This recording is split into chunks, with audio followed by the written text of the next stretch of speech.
But the first thing you have to do before you even start going through the mathematics and the numbers is you have to kind of get the mentality right. You have to think through, is fire right for me? Is it something that I want to achieve? And what are some of the blind spots that maybe I'm not thinking about? Because I think a lot of folks have this like very romantic view of what retirement is, and maybe it's grounded in reality, maybe it's not grounded in reality. So we want to talk about some of those things to be aware of. Yeah, so let's kind of jump in. And I feel weird I'm the one introducing this first one because it ought to be Bo, since we know he loves to throw the weights around a little bit. But the first thing is we always say, don't skip leg day. Now, this is one, you've probably heard us talk about it. We want you to have a strong financial foundation to be considering something like FIRE. Financial independence, retiring early, is something that's not something where you can just dabble in the fact that you're going to save a little bit and count on your money to work for you. You've actually got to be pot committed, go hard into the disciplined life of saving for the future so you can live life in a different way than the majority of Americans. Yeah, when you make the decision to leave the workforce, it is gravitas, it's big, it is significant, especially when you're doing that at young ages. So we think that one of the things that you ought to do is make sure that you plan, stress test, so that you're running through different iterations, different variables. You know, one of the things we do for our clients when they are going into retirement is we run through Monte Carlo simulations, adjusting different variables. Okay, what if I want to have this standard of living? Well, what if my expenses are higher than I anticipate? Or what if I work an extra year? What if I decide to change the state that I live in? How does that impact the plan? If you've not done this work on the front end and you've not actually put in the time to think through this, I would argue you shouldn't even be thinking about retirement until you've at least checked these boxes. Yeah, so make sure you're doing the stress test, you're really fine-tuning your financial plan. Do the heavy lifting because you do not want to skip leg day with such a huge financial decision. And then the second thing that you want to do is you want to make sure that you understand the risks that are present. You have to educate yourself on what makes a successful retirement period and what makes an unsuccessful. And one of the biggest things, if you read any sort of blog or literature or commentary on retirement, is this thing called sequence of return risk. Yeah, this is one we spent a lot of time talking about this in our content meetings because we were trying to figure out, hey, how do we create some great illustrations showing people that you can have two people who start off with the exact same amount of resources, but just the timing is all that changed. You even have these same rates of return for like a 20, 25 plus year period, but all we did was mix up where does a bear market fall versus where does a bull market fall. And guys, it gives you a night and day result, and we can show you. Yeah, so let's look at this case study we put together, kind of showing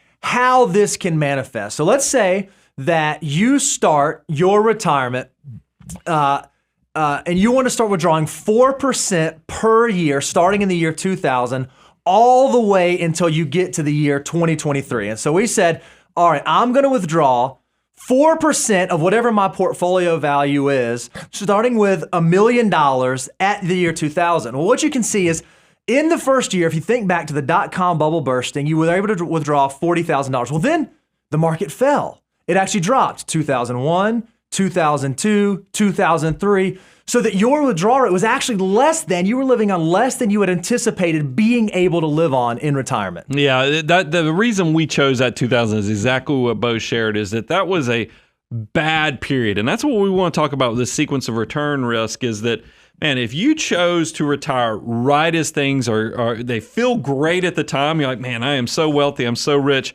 but then boom, you get hit in the face with bad year after bad year after bad year, yet you still have living expenses coming in. You've already left the workforce. You don't have income coming in.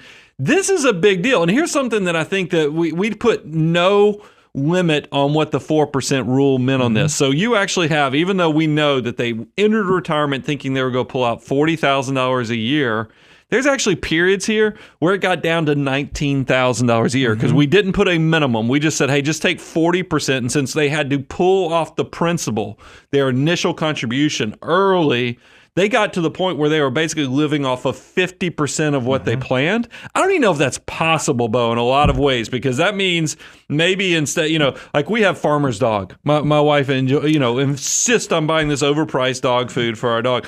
maybe at that point you're eating the farmer's dog you're not instead of feeding that to the actually dog giving anymore. this frou-frou dog food to your pet. And that's why I want to tell you, sequence of return risk is something you should be very mindful of, because on this one, I don't even know if this is realistic to think that a person who goes into retirement at 40 goes down to 19. Is that even something that I think is a viable option? And imagine how the mindset works. If you retired thinking I'm going to live off of $40,000 a year, and then every single year, all the way until you get to almost 2015, so 15 years into your retirement, you had to live on less than you had anticipated. And in reality, most folks don't do that. Most folks, they say, okay, I'm going to set my standard of living here. We said, okay, what happens if, instead of just withdrawing 4% of the portfolio value every year, we said we're going to actually set a base limit of $40,000. Now, if 4% is greater than $40,000, then we're going to give ourselves a pay raise. But if I just lock it in at $40,000, look what happens. Okay, the portfolio still sustains, right? I make it out to 2023, and I still have almost $1 million portfolio. This is why the 4% rule kind of holds true. But look at this. Every year, all you got was that $40,000 until you really get to year 2022. It's the first year you were able to increase lifestyle. So as we see inflation, as we see your purchasing power change, you weren't actually able to expand retirement. If anything, you had to kind of continue to cut costs. The sequence of the returns matter. These two are what happened in reality. But Brian, you came up with this great idea. Yeah. You said, okay, what happens if instead of starting retirement at the very beginning, instead of in the first 3 years of retirement, that we have a downturn, we have the dot-com bubble burst? What if it was starting at the beginning of a bull market when things got? What if we put those bad times at the end? How does that change the picture? Yeah, we kept the exact same 20-year period.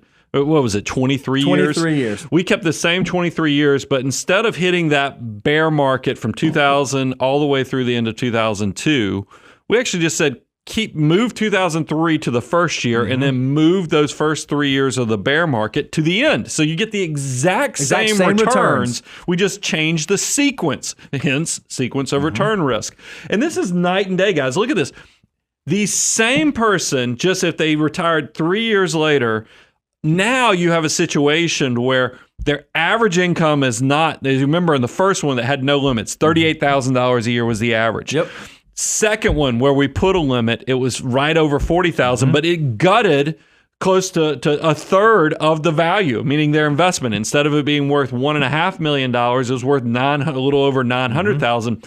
This one, they lived like kings, meaning that they, instead of $40,000, they actually had average withdrawals of $72,000 a year, plus their ending portfolio value is close to $1.6 million. It is legit. So make sure, and this is something that I always tell people when we're talking about sequence of return risk. Sometimes, like, we're in the middle of a volatile period. Last year, 2022, was not a good investment year. We've had volatility this year. A lot of people are probably thinking, man, it is probably horrible to be thinking about retirement. But there's a chance, and this is always that silver lining moment that I share with people, is if you retire right as we hit the up market, meaning if you're doing the not skipping leg day and actually, checking out from a stress tests and other things, and you actually show satisfactory results through volatility right now, you might have a wind at your back moment coming forward. That is a lemons turning into lemonade moment for your retirement. I love it. So one of the blind spots can be the sequencing of your returns when you actually choose to retire. And in that same vein, married to that idea is you need to plan for a long life expectancy. I would not focus so much on the FOMO idea or the YOLO idea or this I'll only have today, because odds are you're going to live to a ripe old age. And the longer that we live, the greater that our life expectancies, the more difficult it will be for our portfolios to sustain us over the long term. So the better our planning needs to be going into that. Yeah, I was, I was talking to my mother yesterday, and and I think it's kind of interesting. I lost my father in my 20s, but talking to Mom yesterday, I was like, man, it is amazing because you don't think about your parents getting into the upper 70s. But I think if you'd asked my mother after my father passed away, what do you think? She'd have been like, I don't know how long I'm going to live. But the statistics show most of you who are watching this content, you're going to have a ripe old life. And that's great. That's actually a blessing.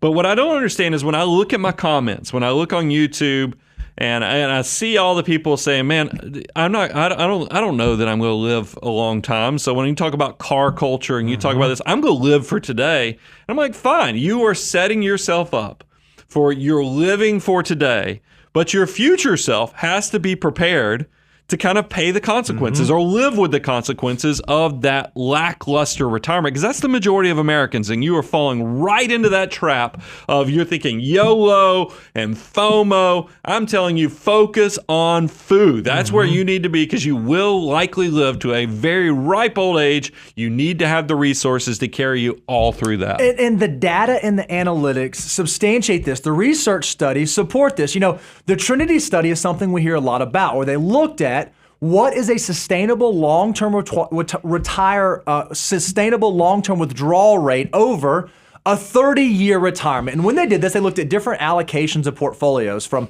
very, very conservative 100% bonds to very, very aggressive 100% stocks. And they found that except for the very most conservative portfolios, in those moderately aggressive to moderately conservative portfolios, if you had a 4% withdrawal rate over most 30-year periods from 1871 all the way through 2022, you would have had greater than a 75% probability of success for making it to the end of retirement without running out of money. So 4% was indeed sustainable. But then when they went back to go look, okay, what if we did this study, instead of looking at a 30-year window, a 30-year retirement window, what happens if we stretch it out to 50 years? Well, then what you notice is now even more of the conservative portfolios, they don't quite get you to that 75%. You either have to remain risk on, which we don't recommend as you move into retirement, or at least not that risk on, or you have to decrease your withdrawal rate. 4%, if you're going to have a long extended retirement, may not be the withdrawal rate that you're going to shoot for. So I think a lot of FIRE people who are banking on 4.5%, 5% withdrawal rates are maybe not setting themselves up for long-term success. Well, I think this makes sense. I mean, if you're only going to put in, if you look at your entire life and you think that you're in that situation where you're prioritizing that you're only going to work a little over 2 decades, but then you plan on living off of this money for 4 to 5 decades, yeah, you're going to be more conservative with your assumptions, because what you don't want to do is get in the situation where you go through the years of building up your expertise, build up your earning potential and what you're making, and then you walk through the threshold and say, guess what, I'm giving up this income, going to be fully retired. It's hard to come back from that. So I would encourage you, be conservative with these assumptions so you don't get yourself in a heck of a pickle if you try this out, it doesn't work, and then you have to go back and try to start the process again.